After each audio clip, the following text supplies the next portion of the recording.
Oi pessoal, vamos então para mais uma aula de Química.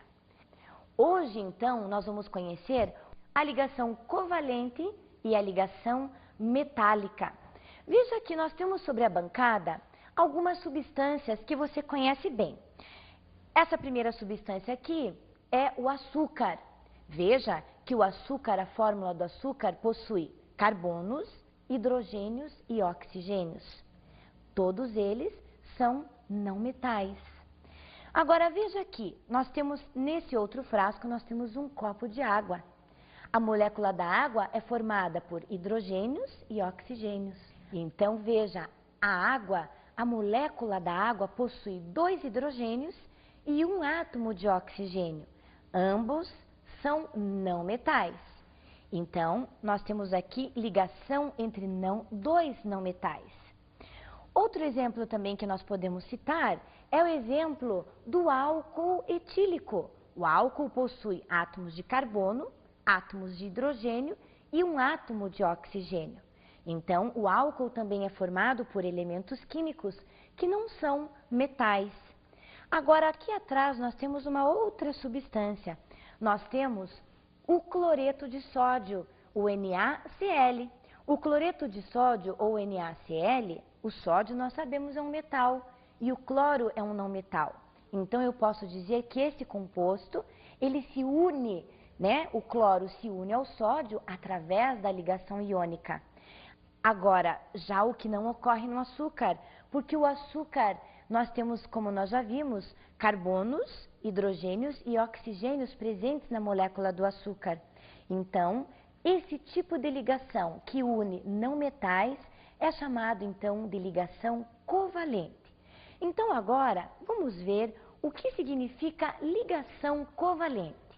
É a união entre átomos estabelecida por meio de pares de elétrons, de modo que cada par seja formado por um elétron de cada átomo. Chama-se covalência o número de pares de elétrons compartilhados. A ligação covalente é diferente da ligação iônica. Como nós já vimos, a ligação iônica, um átomo perde elétrons e o outro ganha elétrons, ficando um com carga positiva e outro com carga negativa. Agora, na ligação covalente, ambos, ou seja, os dois átomos ou os átomos em questão, todos eles querem ganhar elétrons. Ninguém quer perder elétrons. Então, eles tentam fazer um arranjo, eles tentam compartilhar os elétrons que eles possuem. Tudo isso para atingir a regra do octeto, porque para que o átomo seja estável e a molécula também, todos os elementos químicos presentes na molécula precisam ter 8 elétrons na sua última camada. Nós vamos até o quadro de giz para entendermos melhor como é feita a ligação covalente. Então, nós temos aqui no quadro o elemento químico nitrogênio. Você se lembra qual era a família que o nitrogênio pertence? O nitrogênio pertence à família 5A. Se ele pertence à família 5A, ele tem então em sua volta, ou seja, na sua última camada, 5 elétrons. 1, 2, 3, 4, 5 elétrons. Para ele se tornar um átomo estável, ele precisaria de mais 3 elétrons. Só que o nitrogênio precisa receber.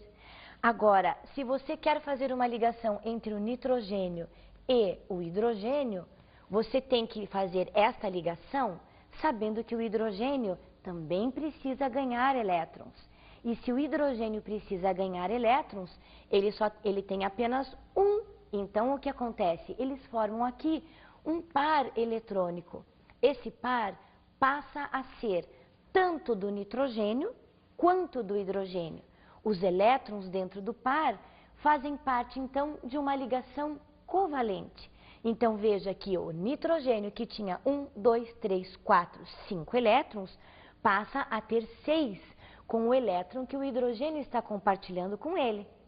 Então, para continuarmos a ligação, vamos colocar um outro átomo de hidrogênio aqui, que também formará um par eletrônico com o nitrogênio. Então, o nitrogênio, que tinha 5, 6 com o do hidrogênio, 7 com o outro hidrogênio. E agora, para completarmos, colocamos mais um hidrogênio e formamos então mais um par eletrônico. Aí você vai verificar que o nitrogênio, que tinha 5 elétrons, ficou com 6, 7 e 8. E o hidrogênio, que precisa apenas 2 elétrons, você se lembra que o hidrogênio era a exceção, que ele não segue a regra do octeto, mas segue a regra do dueto. Para que ele fique estável, para que ele atinja a estabilidade, ele só precisa de 2 elétrons. Então, veja, o hidrogênio está estável, né, todos os hidrogênios com os 2 elétrons, e o nitrogênio com 5 mais 6, 7 e 8.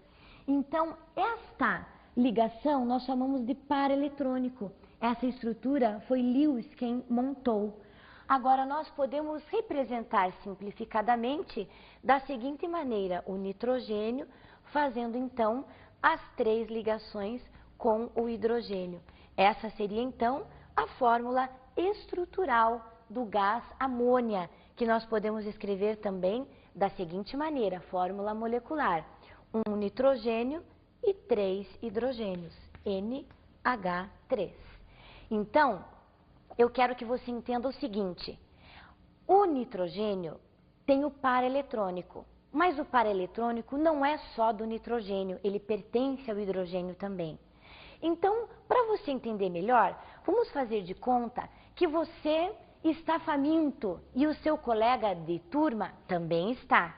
Só que um só tem 50 centavos e o outro também, só 50 centavos. E para comprar o lanche custa R$1.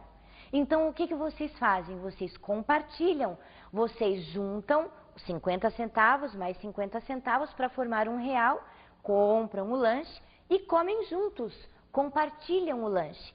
Isso quer dizer, o lanche não é nem seu e nem do seu amigo, o lanche é dos dois. Os dois contribuíram e os dois estão usufruindo do mesmo lanche. É a mesma coisa aqui, o par eletrônico não é nem do hidrogênio e nem do nitrogênio, ambos compartilham. Na ligação covalente, os átomos compartilham elétrons, ninguém perde e todo mundo ganha. Agora veja outros exemplos da ligação covalente. Veja, por exemplo, a estrutura da molécula da água.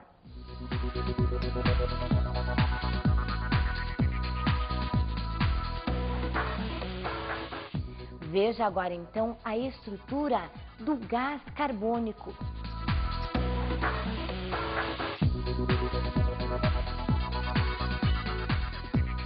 Você se lembra da ligação iônica? Metal se ligava a não metal. Agora veja que tipo de átomos formam a ligação covalente.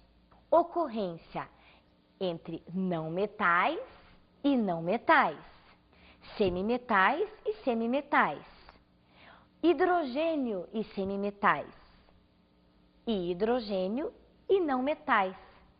Existem possibilidades para se criar a ligação covalente, mas a ligação iônica, você sabe, 2/3 da tabela periódica são formadas por metais. Então, de qualquer forma, qualquer tipo de ligação é encontrado facilmente na natureza, como nós mesmos acabamos de explicar para você. O cloreto de sódio, que é o sal de cozinha, e o açúcar. O cloreto de sódio, os átomos estão unidos pela ligação iônica. E no açúcar, os átomos estão unidos pela ligação covalente.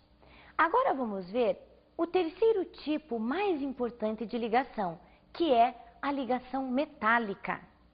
No estado sólido, os átomos dos metais se agrupam de forma geometricamente ordenada, dando origem às células, grades ou retículos cristalinos.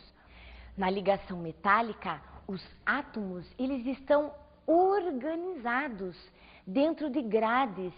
Isso é que dá a estabilidade para os metais e que dá as características dos metais que nós vamos ver daqui a pouquinho. Então agora vamos ao conceito da ligação metálica. É a força que mantém os átomos do retículo cristalino unidos. Alguns átomos do metal perdem ou soltam elétrons de suas últimas camadas. Esses elétrons ficam passeando entre os átomos dos metais e funcionam como uma cola que os mantém unidos. Então, como se os elétrons estivessem passeando na superfície onde estão os átomos. Então, este passeio, dos elétrons é que dão a estabilidade para a estrutura, é que formam então a ligação metálica. Mas o mais importante da ligação metálica são as ligas metálicas. São uniões de 2 ou mais metais, podendo incluir semimetais, mas sempre com predominância dos elementos metálicos. Então, uma ligação metálica, uma liga metálica, ela é feita com a união de 1, 2, 3 ou mais metais, como é o caso do aço inoxidável. O aço inoxidável é formado por carbono, que não é metal, mas pelo ferro, que é um metal, o níquel e o cromo. Então, nós temos aí uma liga metálica. Vamos ver agora outros exemplos de ligas metálicas. Exemplos, então, da utilização do aço inox são os talheres, peças de carro. Outro tipo também é o amálgama dental, aquele que nós utilizamos nas obturações. É uma liga metálica de mercúrio, prata e estanho. Outro tipo de liga metálica é o bronze. O bronze é formado por cobre e estanho e ele é utilizado nos sinos, nas moedas e nas estátuas que nós vemos aí pelas cidades. A solda também é um tipo de liga metálica, formada pelo chumbo e pelo estanho. A solda é utilizada por funileiros e eletricistas. Veja as características das ligas metálicas. Primeira, diminuição do ponto de fusão. Os fusíveis elétricos se fundem e se quebram, interrompendo a passagem da corrente elétrica. Então, o fusível é feito de uma liga metálica. Outra característica, aumento da dureza. Essa característica, ela é importante quando nós fabricamos uma joia, por exemplo, porque nós sabemos que o ouro é um metal extremamente mole, então precisamos adicionar um pouco de cobre para aumentar a dureza do ouro. E a última característica, aumento da resistência mecânica. Essa característica é importante na fabricação de peças que sofram bastante tração. Então, nós já vimos a ligação iônica na aula passada, a covalente hoje e terminamos então com a ligação metálica. Nós vamos agora para um breve intervalo e voltamos daqui a pouquinho. Eu espero por você. Até já!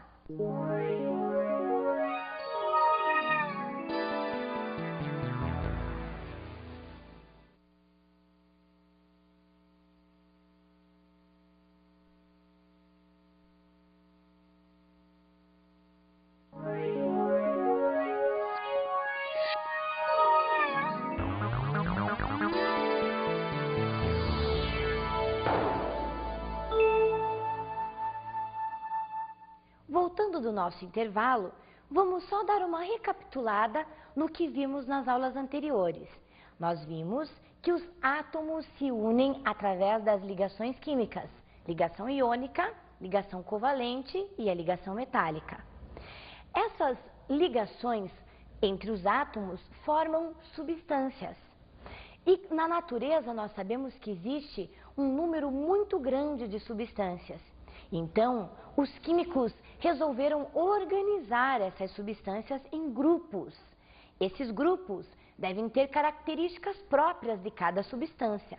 Por exemplo, numa sala de aula, nós podemos dividir a turma em grupos pela cor da pele, ou pela cor do cabelo, ou pelo formato do cabelo, cabelo crespo, cabelo liso, e assim por diante. Nós montamos então grupos com características semelhantes. Também na química, nós temos a necessidade de organizar as substâncias em grupos. Vamos ver o que são substâncias orgânicas. Substâncias orgânicas são aquelas formadas essencialmente pelo átomo de carbono. Agora, o que são substâncias inorgânicas? As substâncias inorgânicas, então, são formadas pelos demais elementos químicos. Então, hoje o nosso estudo vai ser apenas em cima das substâncias inorgânicas. As substâncias inorgânicas, elas são divididas em 4 grandes grupos principais.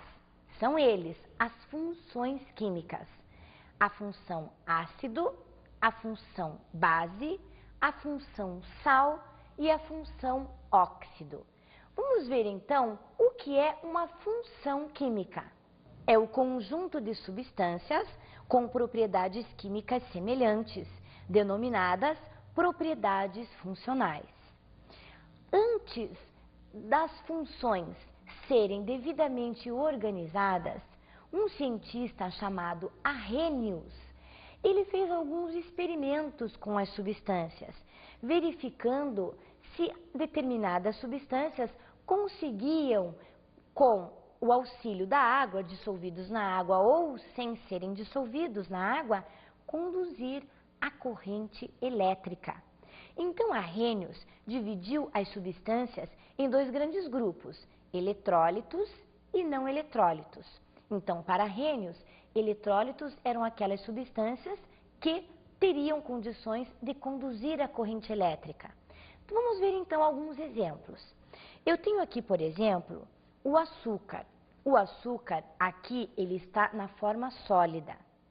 Eu tenho aqui também um pequeno circuito com uma lâmpada, certo? Este circuito ele está aberto porque os fios eles não estão ligados, né? Houve aqui uma interrupção da corrente elétrica, de forma que se eu unir os fios, a lâmpada acenderá. Só que o que eu quero com este experimento é provar que determinadas substâncias, quando ou dissolvidas ou no estado sólido, se elas podem ou não conduzir a corrente elétrica, ou seja, elas vão fechar o circuito sem que eu precise encostar os fios. Aí, se ela fechar o circuito, a lâmpada acenderá, haverá passagem de corrente elétrica, se ela for um eletrólito. Se não, a lâmpada não acenderá. É o que vai acontecer aqui com o açúcar, por exemplo. Se eu colocar os fios aqui e encostar no açúcar dentro do frasco, dentro do copo, você vai ver que a lâmpada não vai acender. E se você pegar o açúcar e dissolvê-lo no copo contendo água, nós também vamos verificar, o açúcar é solúvel em água. Porém, quando vamos fazer a tentativa de verificar se o açúcar dissolvido acenderá a lâmpada, verificamos que o açúcar não acende a lâmpada. Então, nós dizemos que o açúcar é um não eletrólito. Muito bem, então agora vamos pegar o sal de cozinha. Se pegarmos o sal de cozinha e fizermos o mesmo teste, colocarmos o sal de cozinha, mergulharmos os fios no sal sem ser dissolvido, não acontece nada com a lâmpada. Porém, se nós pegarmos agora um pouco do sal de cozinha e dissolvermos num copo com água, nós vamos verificar que a lâmpada ela vai tender a acender. Ela começa bem fraquinho, veja que os fios não estão unidos. Então a lâmpada acende e se eu colocar os fios lá embaixo, onde tem maior concentração de sal, vamos verificar que a lâmpada acende. E ela acende com uma luminosidade mais intensa, porque embaixo nós sabemos que a concentração é maior dos íons, né, do sal que foi dissolvido. Se colocarmos os fios mais em cima, a intensidade da lâmpada diminui. Se formos lá embaixo, a intensidade aumenta. E será que essa lâmpada vai permanecer acesa por muito tempo? Até que todos os íons tenham passado pela corrente elétrica. Aí vai chegar o momento em que a lâmpada vai enfraquecendo, enfraquecendo como uma pilha. Aí acaba toda a luminosidade porque os elétrons todos passaram pela corrente elétrica. Então, os cientistas, Arrhenius e outros cientistas, experimentaram várias substâncias. Por isso classificaram em eletrólitos e não eletrólitos. Então você viu que as substâncias, para poderem conduzir a corrente elétrica, precisavam estar dissolvidas na água. Então, o açúcar, mesmo dissolvido na água, não conduziu a corrente elétrica, porque ele é um não eletrólito. Já o sal de cozinha, o cloreto de sódio, quando dissolvido na água, conduziu a corrente elétrica, porque ele é um eletrólito. Vamos então testar uma outra substância. Vamos testar o seu suco de laranja. Veja que interessante. Lógico que a lâmpada não vai ter a mesma luminosidade, mas vai acender também, porque aqui nós sabemos que o suco de laranja contém ácido cítrico, e os ácidos, então, são substâncias que conduzem a corrente elétrica, são eletrólitos. Assim também, nós podemos testar o suco de limão. O suco de limão também vai conduzir a corrente elétrica, porque ele também é um eletrólito, também tem origem nos ácidos, também é o ácido cítrico, por isso ele vai conduzir a corrente elétrica. Muito bem. Agora que nós vimos que existem substâncias que conduzem a corrente elétrica, outras que não conduzem a corrente elétrica, nós vamos estudar a primeira função da química inorgânica, que são os ácidos, que conduzem a corrente elétrica, porque quando dissolvidos em água, liberam íons. Vamos ver a definição de ácidos. Ácidos são compostos que, em solução aquosa, se ionizam, produzindo como íon positivo apenas o cátion hidrogênio. Nós sabemos que os ácidos são eletrólitos, porque quando eles são adicionados à água, a água tem uma força tal que rompe a ligação covalente que une o hidrogênio e o cloro. Não metal com não metal. Lembra-se da ligação covalente? Então a água rompe esta ligação. Aí, depois da seta de reação, nós temos o que então? O hidrogênio com carga positiva e o cloro com carga negativa. Por isso, as soluções de ácidos conduzem a corrente elétrica. Veja outro exemplo, o ácido sulfúrico, H2SO4. Também, da mesma forma, o ácido sulfúrico, a água vai romper a ligação do hidrogênio com o sulfato, SO4, ficando então 2 hidrogênios com carga positiva, mais o restante da estrutura, que é o SO4, o íon sulfato, com carga -2, indicando que perdeu os 2 elétrons que compartilhava com o hidrogênio.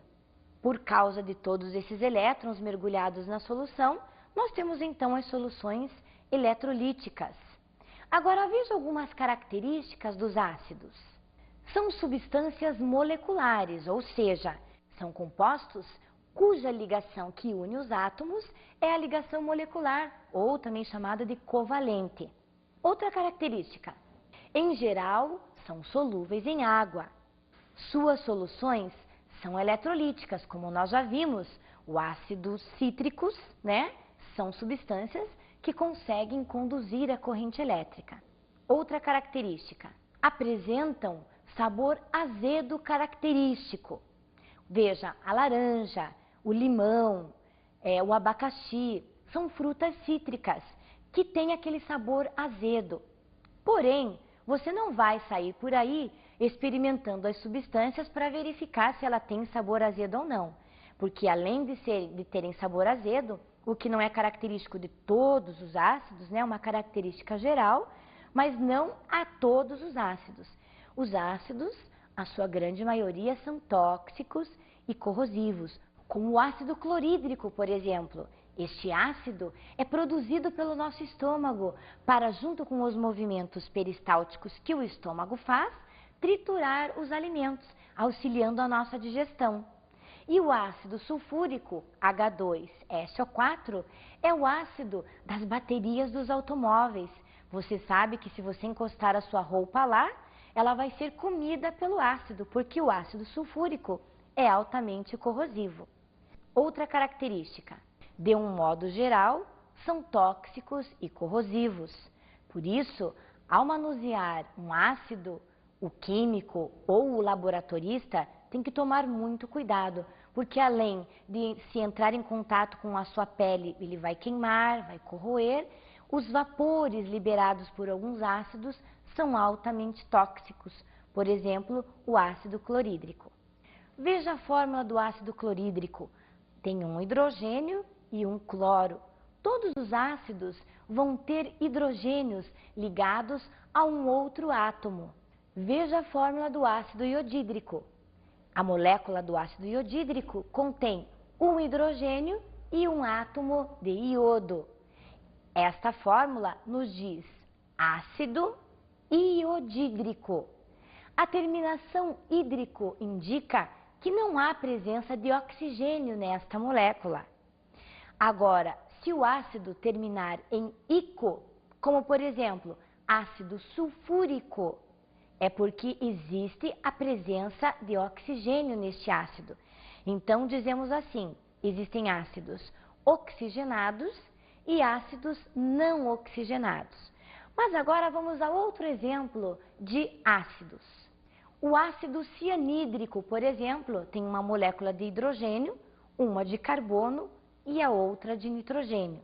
Outro exemplo, o ácido nítrico é formado por um átomo de hidrogênio, um de nitrogênio e 3 átomos de oxigênio. Mais um exemplo para você ir se familiarizando com os ácidos. O ácido sulfúrico tem 2 hidrogênios, um átomo de enxofre, que é o S, e 4 átomos de oxigênio. Todos eles, então, possuem o hidrogênio antes da sua estrutura, antes, no caso do ânion. O hidrogênio seria, então, o cátion, a parte positiva. E o restante da estrutura, no caso do ácido sulfúrico, seria o ânion, a parte negativa. E vamos ao último, então, modelo de ácido para você conhecer a fórmula do ácido fosfórico. O ácido fosfórico tem 3 hidrogênios, um átomo de fósforo, que o elemento químico é o P, e 4 átomos de oxigênio. Vamos ver agora a aplicação desses ácidos na nossa vida diária. Vamos ver o primeiro exemplo. Ácido fluorídrico, fórmula HF, usado para fazer gravações em cristais e vidros. Ácido clorídrico, fórmula HCl, ou também conhecido como ácido muriático, usado na limpeza doméstica. Ácido carbônico, fórmula H2CO3, é um dos constituintes dos refrigerantes gaseificados.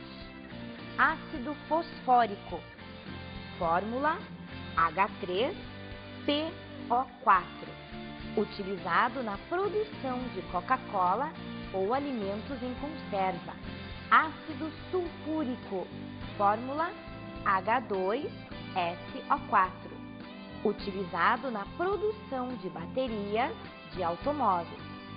Ácido acético, fórmula CH3COOH.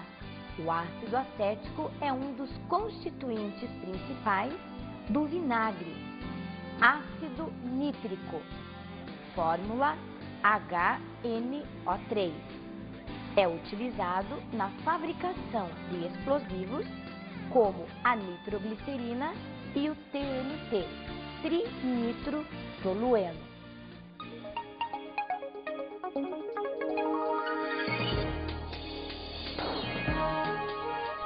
A minha dica é que você faça uma relação de todos os ácidos que nós vimos nesta aula e procure outros ácidos que não foram mencionados. Procure saber as características, onde eles são usados e a nomenclatura destes ácidos. Além disso, já vá pesquisando quais são as outras funções inorgânicas que nós vamos estudar na nossa próxima aula. Ácidos, nós já vimos. Faltam agora as bases, os sais e os óxidos. Então, eu espero por você e até a próxima, então. Oi, pessoal. Vamos então... Na aula de hoje, estudamos o significado e ocorrência das ligações covalentes. São ligações que se unem através dos pares eletrônicos, compartilham elétrons. Todo mundo ganha elétrons e ninguém perde. A professora Tânia nos falou também sobre uma das funções das substâncias inorgânicas, os ácidos. Vimos que os ácidos são substâncias que, quando em solução aquosa, liberam como cátion sempre o hidrogênio. E que os ácidos são substâncias que nós utilizamos no nosso dia a dia, como o ácido acético, que nós utilizamos para temperar as saladas, o ácido clorídrico, presente no nosso organismo, no nosso estômago, e assim por diante. Bons estudos e até a próxima aula!